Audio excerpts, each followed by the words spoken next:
Today we're going to read some Jean-Jacques Rousseau from The Social Contract.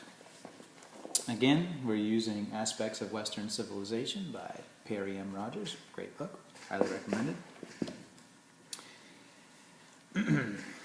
The next section is from The Social Contract by Jean-Jacques Rousseau, who lived from 1712 to 1778.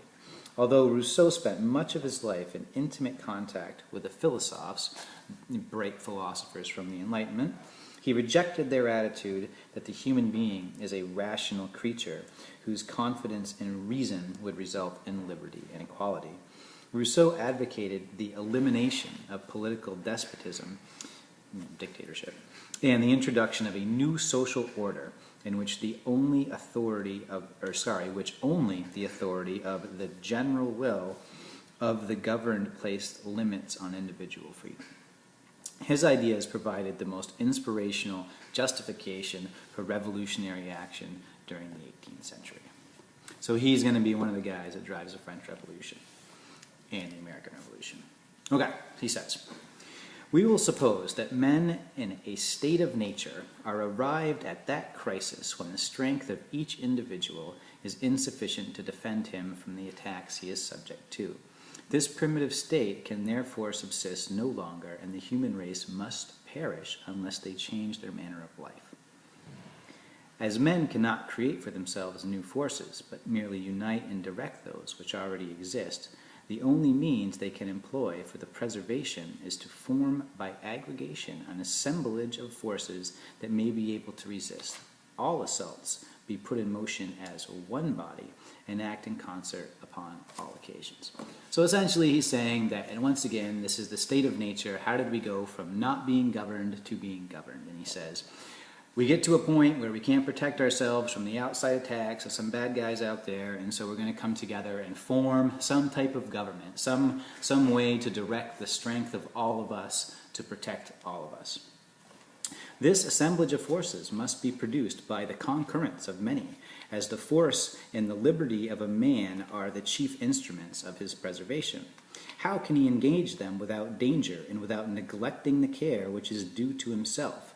This doubt, which leads directly to my subject, may be expressed in these words. So how can you give up your power to a group of people to protect yourself and still maintain your individual liberty? Where shall we find a form of association which will defend and protect with the whole aggregate force the person and property of each individual, and by which every person, while united with all, shall obey only himself, and remain as free as before the Union? Such is the fundamental problem of which the social contract, gives a solution. So, how can you join with other people to form a government and maintain your individual freedom? The articles of this contract are so unalterably fixed by the nature of the act of forming this government that the least modification renders them vain and of no effect. They are the same everywhere and are everywhere understood and admitted, even though they may never have been formally announced. So that when once the social pact is violated by, in any instance, all obligations it created cease, and each individual is restored to his original rights. Each individual is restored to his original rights and resumes native liberty as the consequence of losing that conventional liberty for which he exchanged them. And this is really important because essentially Rousseau is saying, like Locke said, that if the government takes away your rights, you can revolt against it. But Rousseau seems to be indicating here that the slightest provocation on the part of the government to take away a person's rights results in that government being completely ineffective, of no substance, and no one needs to follow it anymore. It's immediately gone and there's a revolution. And remember this when we start talking about the French Revolution, because the French Revolution consists of one revolution after another, after another, after another. Governments rise and fall seemingly by the whims of the people. Okay. All the articles of the social contract will, when clearly understood, be found reducible to this single point: the total alienation of each associate and all his rights to the whole community. So you're going to give up all your rights to the community. For every individual gives himself up entirely the condition of every person is alike. In being so, it would not be the interest of anyone to render himself offensive to others. So he essentially says because everybody gives up their rights to the whole community, then people naturally won't want to do anything to harm anyone else in this community because everybody's given up the same amount of rights and is totally dependent on each other. Moreover, the alienation is made without any reserve. The union is as complete as it can be, and no associate has a claim to anything, for if any individual wants to retain rights not enjoyed in general by all, as there would be no common superior to decide between him and the public, each person being in some points his own proper judge, would soon pretend to be so in everything, and thus would the state of nature be revived and the association become tyrannical or be annihilated. And so if anybody does try to gain more rights over the people in this association, in this government, immediately everybody else tries to do all the same thing, and the government is instantly annihilated. It's gone. Okay, finally, each person gives himself to all, but not to any individual. And there is no one associate over whom the same right is not acquired, which is ceded to him by others. Each gains an equivalent for what he loses, and finds his force increased for preserving that which he possesses.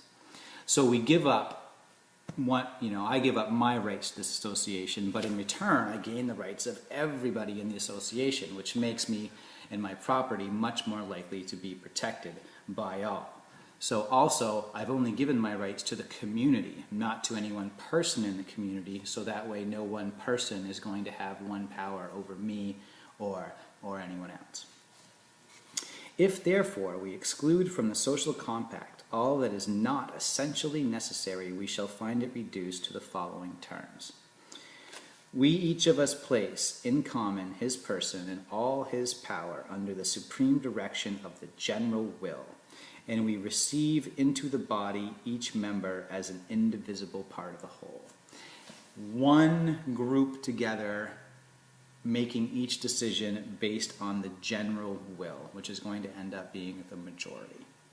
From that moment, instead of so many separate persons as there are contractors, this act of association produces a moral collective body composed of as many members as there are voices in the assembly, which from this act receives its unity, its common self, its life, and its will. The public person, which is thus formed by the union of all the private persons, took formerly the name of the city. Now it takes that of republic or body politic, bigger country. It is called by its members state when it's passive, and sovereign when in activity, and whenever it is spoken of with other bodies of a similar kind, it is denominated power when one country is communicating with another. The associates take collectively the name of people and separately that of citizens, as participating in the sovereign authority. They are also styled subjects because they are subject to the laws. But these terms are frequently confounded and used one for the other, and a man must understand them well to distinguish when they are properly employed. So, this body politic, this group that operates on the general will, has sovereign power to communicate with other nations, has power to make laws for the people to follow. And it is supposed to be for the benefit of everyone because everybody gets to participate equally in this government. It's Rousseau's ideas that eventually create the first election where there's universal male suffrage. Rousseau's a misogynist like everybody else, so he's not going to give rights to women, everybody else at this time, of course.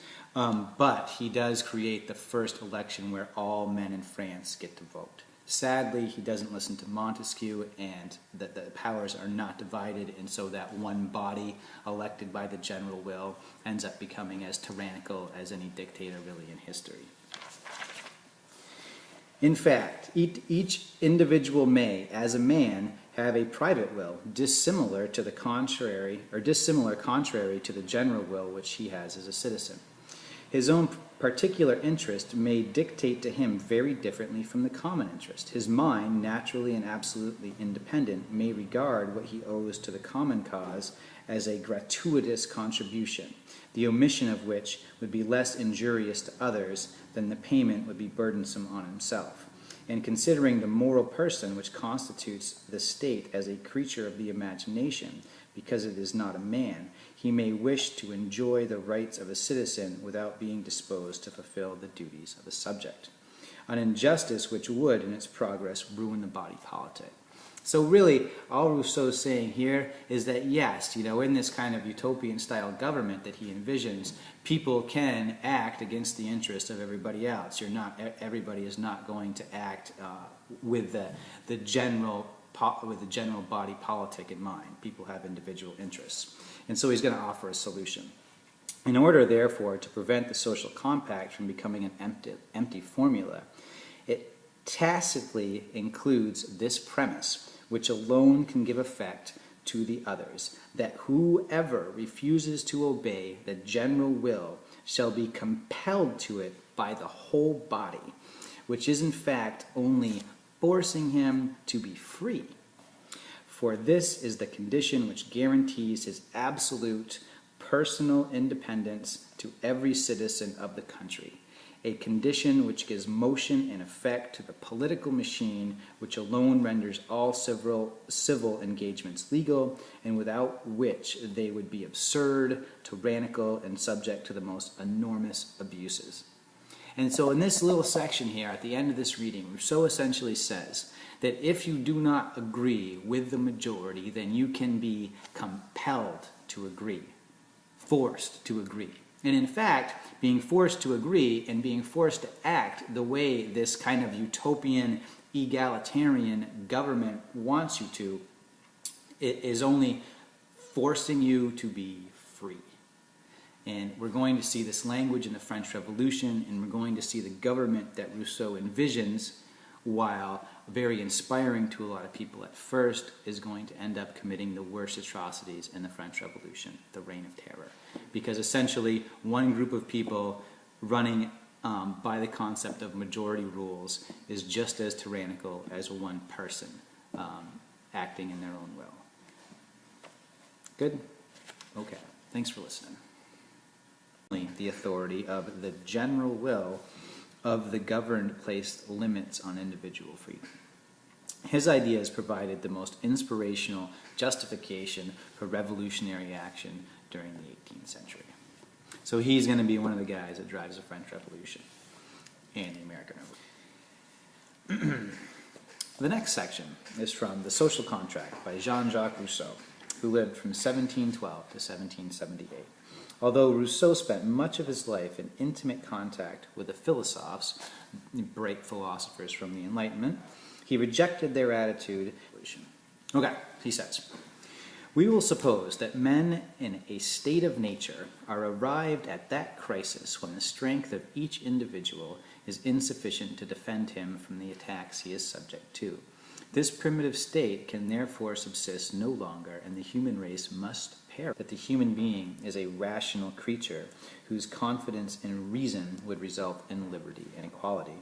Rousseau advocated the elimination of political despotism, dictatorship, and the introduction of a new social order in which the only authority of, which only